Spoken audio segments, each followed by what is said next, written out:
This clip is brought to you by SaveWithConrad.com.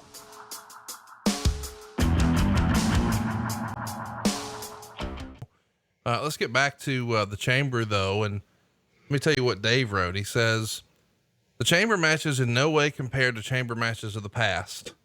In the tag team match, it was a combination of most of the teams not really being over and just too many bodies to where it ended up feeling like a battle royal that hurt it.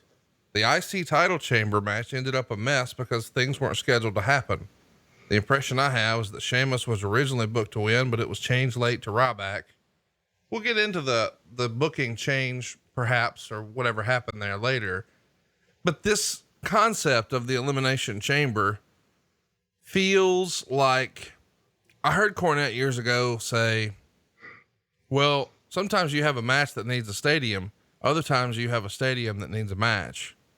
And this feels like, hey, we got a gimmick that needs components, not components that need a gimmick. And so the Elimination Chamber, the first time and the first few, they feel planned and special. But here, and I think maybe this is the pitfall of having a show just named Elimination Chamber on the calendar, you sort of find yourself forcing this match to happen. Well, what if these guys are in it?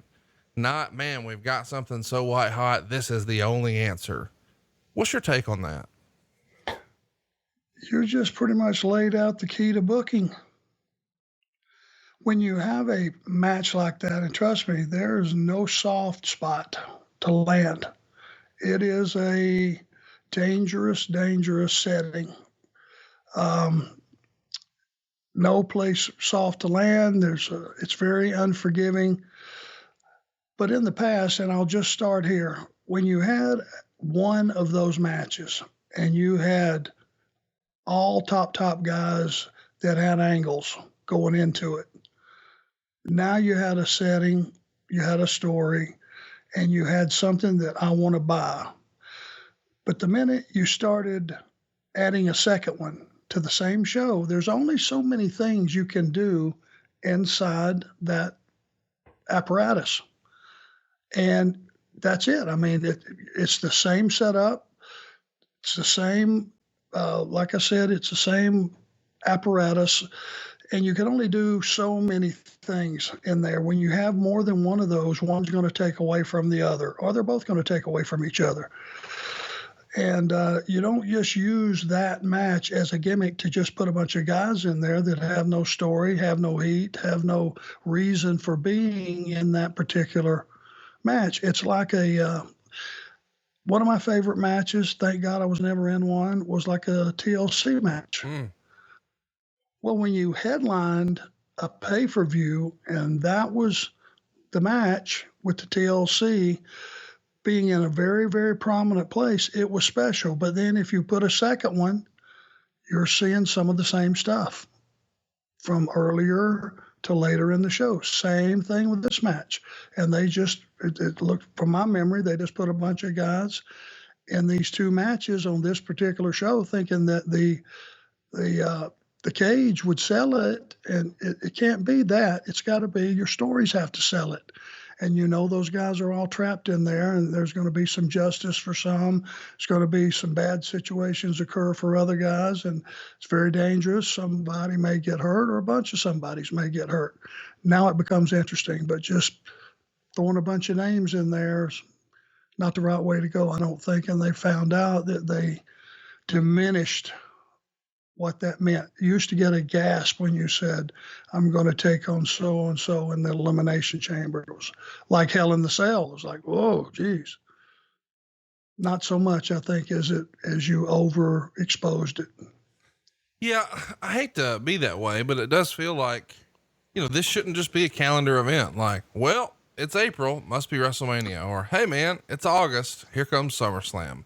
That shouldn't be the thing for a type of gimmick match. That should be sort of the blow off or the payoff. And I think, WCW sort of proved that with War Games. You look back at the original War Games and man, it was just a barn burner. And anytime me and you talk about it, you're like, oh, that was my favorite one. And gosh, nobody was in more or started more War Games matches than you did over the years. But along the way, some of those War Games, when it became a staple of Fall Brawl, it started to feel just a little more, well, it's September. let's bring out the double cage, right? Yeah, and that's not right. It should never be that way. It, specific matches, used to be a cage match was payday for the good guy. You had a guy trapped, couldn't get away, all the abusive things that happened to him. It was going to be payday that night, and it was, and it paid off.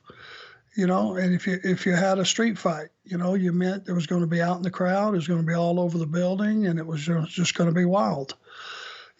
Certain matches meant certain things, and then when you had bigger than life personalities step into those roles in those match, knowing what was possible, things got real interesting. Let's also draw the parallel since I mentioned War Games. Do you think Elimination Chamber is sort of the WWE version of War Games? And I know it's not a double cage, but hear me out. It is this big demonic structure that's sort of unique to the promotion. There are sort of intervals between different guys getting into the match. I know it's not necessarily teams and it's every man for himself, and that certainly changes the dynamic, but it felt like for a long time, once WCW went down, fans were clamoring, bring back War Games. And it wasn't until a couple of years ago that NXT decided to dust off the name, even if the format was a little different. There wasn't a top on the cage and things like that. Do you think the Elimination Chamber is sort of the WWE's answer to the old school War Games look? Well, yeah, it's hard to come up with something brand new. I think they took some concepts from War Games and plugged them in and tweaked the way you use them. One thing was for sure, what you could get out of this particular match is whoever the guy started, if he ran the table to the end, you had a new star. If he wasn't the established top star, right? You could, and so you had that opportunity. And there was, some drama when that countdown went down and the lights were flashing above each pod and that pod would open. That was cool. It was one of those things. Who's it going to be? Who's it going to? There it is. Boom. And the fact that you could crash through those things if you were a Ryback or, a monster, whoever it was, and crash into one of those things and bust them open and to pull a guy out if it was the wrong time. There was possibilities in that cage that you could make for a really cool match. Hey, it's Conrad Thompson. Thanks for checking out the podcast here on YouTube. Be sure to hit the subscribe button and the notifications bell so you get a notice anytime we upload some new content. And go save yourself some money right now. If you're in a 30-year loan or you have credit card debt, it's not a matter of if I can save you money. It's a matter of how much. Find out right now for free at SaveWithConrad.com.